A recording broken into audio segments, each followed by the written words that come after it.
মানে বিজেপি দলে বা মাননীয় মুখ্যমন্ত্ৰী মহোদয় আৰু আমাৰ ৰাজ্যিক সভাপতি দিলীপ শইকীয়া ডাঙৰীয়াই যি মোৰ ওপৰত আস্থা আৰু বিশ্বাস ৰাখিছে তাৰ কাৰণে মই একেতক ধন্যবাদ জনাইছোঁ। আৰু পলিটিক্সত কণ্ট্ৰভাৰ্চি চলে, এইবিলাক একো নহয়। আজি নীলেশ্বৰ ৰায়ো মোৰ ভাইটি। আজি আমাৰ আপুনিও জানে যে প্ৰাৰ্থিত্ব কেন্দ্ৰিক যুঁজ, আমাৰ মাজত কোনো এনে আমিতো এটা দলৰ কাৰ্যকৰ্তা, এটা পৰিয়ালৰে মানুহ, তো এইকাৰণে এইবিলাক প্ৰাৰ্থিত্ব কেন্দ্ৰিক যুঁজ হৈ থাকে, চব দলতে থাকে, এইবিলাক একো নাই।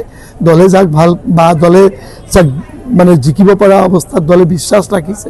আৰু মই ভাবোঁ যে বিজেপি এনেকুৱা এটা দল চবকে লগত লৈ কাম কৰে। আমাৰ নীলেশ্বৰ ৰায় ডাঙৰীয়াকো আমি একেলগত ৰাখি কাম কৰিম আৰু আগন্তুক দিনত যে গুমা বিজেপি জিকা নিশ্চিত।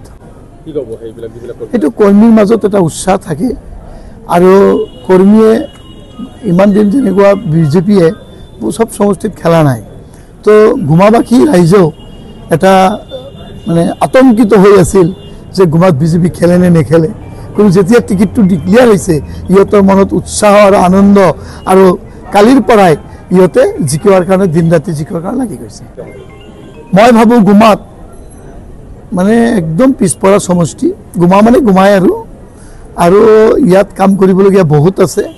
বিশেষকৈ ইয়াত এটা বস্তু আছে, সব জাতি জনগোষ্ঠীৰ মানুহ আছে 26টাই বিটিআৰত থকা। মই ফাৰ্ষ্ট কাম হ'ল সব জাতি জনগোষ্ঠীক একত্ৰিত কৰি লৈ ইউনাইটেডলি সিহঁতৰ মাজত যি বন্ধুত্ববোধ আছে এইটো আৰু ডিপলি যাতে বন্ধুত্ব বজাই ৰাখি ইহঁতক আমি লগত লৈ চলিব পাৰোঁ, এইটো মোৰ ফাৰ্ষ্ট এজেণ্ডা। তাৰপিছত আমাৰ ডেভেলপমেণ্ট চাই যে ডেভেলপমেণ্ট কাম হৈ থাকিব। আপোনালোকে ইয়াৰ এক্সাম্পল শ্ৰীৰামপুৰ সমষ্টি।